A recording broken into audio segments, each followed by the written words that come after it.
Star Astrology. I hope you're all doing well today. Thank you for being here and thank you for coming to another video. Today's forecast is coming at you a little bit late, but there is so much important astrology to talk about this week that I figured better late than never. Also, I'm in the middle of drinking my coffee, so if I talk extra fast, that's why. So in the astrology of January 4th through January 9th, we have a lot. On Monday the 4th, we have Mercury conjunct Pluto. And this aspect is obviously significant because we have an outer planet, a slower moving planet, whose impacts are more long lasting, rather than like something going on between Mercury and Venus where it lasts for a day and then Mercury's in a whole new sign, or anything with the moon or even the sun to some extent. Pluto transits last a long time, and so the impacts of Pluto transits and aspects, such as the one on this Monday, last a long time. So with Mercury conjunct Pluto, we have the mind working with, in a positive or a negative way depending on how you view it, the planet of transformation, intensity, and destruction. So on this day, conversations may take on a more serious or intense tone. Your thoughts might feel more intense, and I hate that I keep using that word, but it works here. Your thoughts may feel more powerful. Again, not positive or negative, just they will seem to carry more weight on this day. And also, since Pluto is the planet of transformation, there will be transformation around ideas, the way we think, the way we communicate, the way that we relate to others. And Mercury is also the messenger relating to news sources, the news, like social media and such. But generally speaking, Pluto conjunct Mercury means that on a personal level, your thoughts will feel more intense, more demanding, might require more of your attention. Some old wounds or thought patterns or habits that you've been trying to let go of will either fully die on this day or they will resurface and you will have to confront them. And then on a collective scale, this is deep-rooted changes surrounding communication, how we receive news, how we share news, etc. Wednesday the 6th, we have Mars moving into Taurus. And Mars doesn't love to be in Taurus. Mars rules over Scorpio. Since Scorpio is opposite Taurus, Mars is in his fall in Taurus, and he doesn't really like it there. But the reason that Mars doesn't do so well in Taurus is because Mars is a planet of action. He wants to move fast. He wants to get things done. And the thing is that Taurus is a sign of slowness. There's a slower pace to Taurus. It's more about comfort, stability, security, feeling safe, ultimately, and comfortable at the same time. Like meeting your base needs and then having a layer of comfort on top of that. It's quite a lazy sign in some ways, because if we have everything we need, we don't feel the need to go out and get more. And so Mars coming into Taurus after being in Aries for 6 months is coming off of that high and like wants to act, wants to make some changes, and Taurus is like, we just kind of chill here. Basically, that's the energy of Mars moving into Taurus. It will be there for about a month and a half. Yeah, Mars is moving into Taurus, and so the fast-paced, fiery planet, the red planet, moving into Taurus, a Venus-ruled sign of comfort and security and stability. Mars moving into Taurus is slowing down, but at the same time, working to fully integrate and enact the things that you have been building recently. So for example, this isn't the time to start a new workout routine, but this is the time to really solidify something that you have already started. Also, I should mention that Mars is moving into Taurus and we'll meet up with Uranus pretty soon. I'll talk about that in a later video. But despite everything I just said about Mars being a little bit slower, solidifying rather than starting in Taurus, Uranus there adds this unpredictable spin. So then we have Uranus and Mars, who are kind of like the kids who get in trouble in the back of the classroom and who are just like kind of goofing off back there in a very like secure and stable and regimented system. So we could see large changes surrounding like agriculture, food, livestock, animals I often group under Taurus. A lot of earth regulated things. We could see some shifts and changes in that because we have these two troublemakers in the back of the class. But I'll talk more about Mars and Uranus linking up in Taurus in next week's video or the week after that. So stay tuned. But for this week, moving on to Friday the 8th, there is so much on this day. First of all, Mercury moves into Aquarius. And like I said, Mercury is our messenger. He moves around quickly, gets around, and moving into an air sign, there is an increased focus on communication, on sharing our ideas, and Aquarius isn't afraid to be the black sheep and raise questions of why. Think of a toddler just saying like, well, why does it have to be that way? Why are these the rules?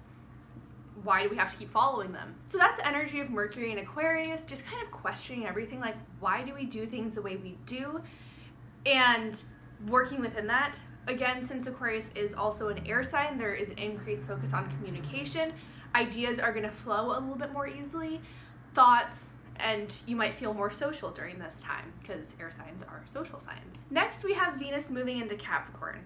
And before I say anything about what this means, I want you to take note of the next month or so because Venus will go through Capricorn, it'll go around the whole zodiac, but then in about a year from now, Venus will be retrograde in the sign of Capricorn.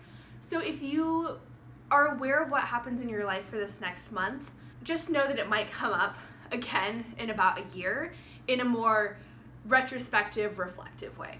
So that side note aside to say that Venus moving into Capricorn is interesting because Venus is about love and abundance and money and social interactions and all of that. And Capricorn is a very serious and regimented sign. It's ruled by Saturn. And so Venus in Capricorn is very much about how can I use my time, money, and energy best so that I can make good steps towards my future. Speaking as someone who has their natal Venus in Capricorn, the energy of this transit is very much looking at relationships, looking at love, at your job, as is this a worthy investment of my time, money, and energy?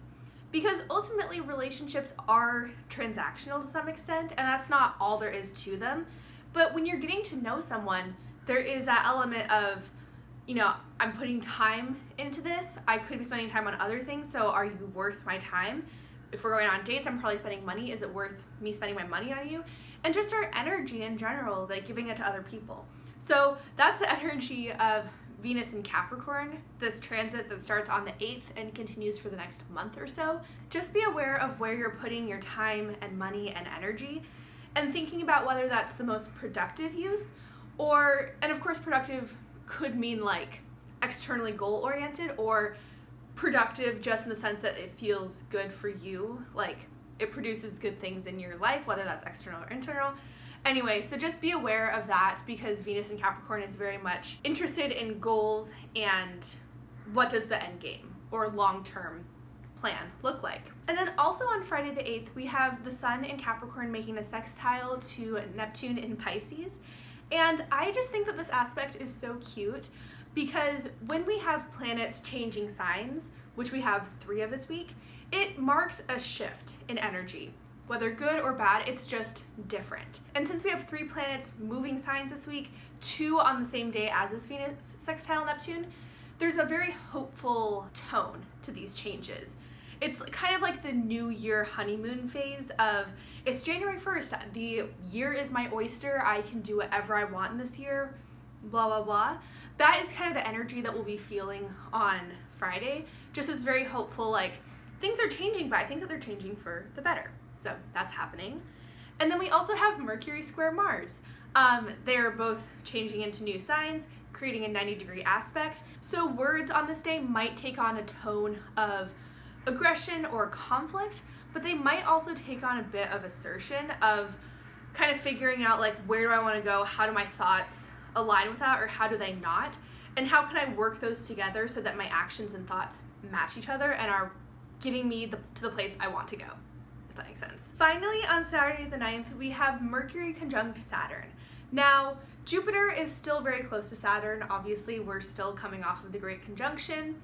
That energy is going to be present for a while, but I'll talk more about the role that Mercury is playing with Jupiter, and Uranus also gets in the mix next week, so stay tuned for that video. But this week on the 9th, Mercury and Saturn conjunct, which means that they are right next to each other in the early degrees of Aquarius. And this aspect just indicates generally a very serious tone in conversation, rather than having this idealistic tone that Friday has with Venus sextile Neptune of kind of like, what do I want to create? What do I want my life to look like? This is very much, okay, if I actually want to make these things happen, I actually have to do them. My thoughts and actions have to align with each other. I can't just make a vision board and expect it to happen. I actually have to start doing these things. So this is a really great day if you want to plan or like write out detailed action plans for how you're gonna make your New Year's resolutions happen, or if like there are just things that need to get done. Like this is a really great day to kind of like organize your life, have a life admin day.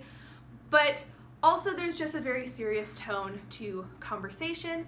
Things kind of become a little bit more real, and it's more so focused on longevity rather than the quickness of Mercury. So kind of countering the long-term serious intensity of Saturn versus the flighty, distractible, and quick energy of Mercury. So those two energies working together, good for long-term planning and good for organizing, and also good if you want to have a very serious conversation. So that's the astrology of this week. I hope you enjoyed that segment.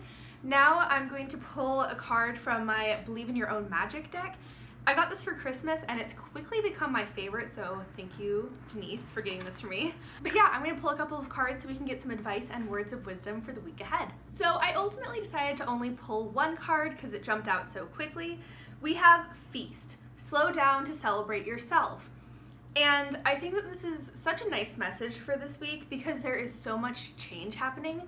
And Mercury is kind of the biggest player of this week. Mercury changes signs and aspects two of the more serious and transformative and restrictive outer planets. So Mercury, although it's having fun and moving fast, is also met with some serious roadblocks and checkpoints of reminding us to break down past patterns that are no longer serving us and make goals that are actually sustainable in the long term and don't just feel good to write down right now. But with all that, again, it's a lot of change this week, and so this card really is just reminding you to slow down and take some time for yourself. Do what feels good for you. You could literally have a feast. Maybe this is a great week to try a new recipe or make your all-time favorite dinner. Or this could be other forms of self-care, like taking a bath, going to bed early, getting some extra sleep, spending time with loved ones, celebrating life as it is, whatever that means to you. Also, I forgot to mention this earlier, but we have a waning moon this week.